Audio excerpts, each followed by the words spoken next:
Porsigido naman ang ilang repatriated OFWs na makapagsimulang muli dito sa Pilipinas.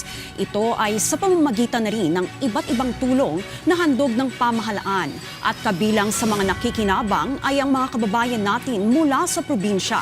Si Diana Mendez ng Radyo Pilipinas Albay sa sentro ng balita. Hindi na napigilang maging emosyonal ni Ate Marilisa, isang overseas Filipino worker sa United Arab Emirates, habang ikinikwento ang kanyang naranasan sa gitna ng tensyon sa Middle East matapos makabalik ng Pilipinas. Hindi namin alam kung anong gagawin namin kasi minsan malakas yung putukan doon. Tapos yun, pero pag-uwi namin dito sa Maynila, okay naman. Mabuti na yung pakiramdam ko kasi feel ko na safe na ako kasi nandito na ako sa Pilipinas.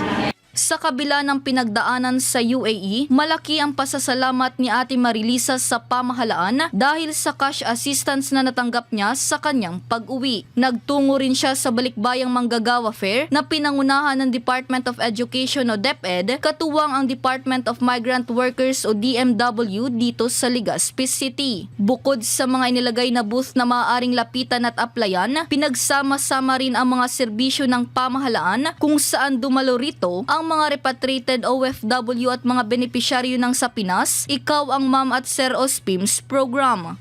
Tinitingnan po namin na small scale pa lang po itong event dahil po after this, we are actually tasked to plan out a much bigger scale on around May or June po. Yun po ay mas malaking scale wherein mas mag-i-invite po tayo ng iba pang NGAs. Sa dami ng mga programa ng pamahalaan sa mga OFW, tila desidido na si Ate Marilisa na manatili sa Pilipinas sa oras na matapos ang kanyang kontrata sa UAE.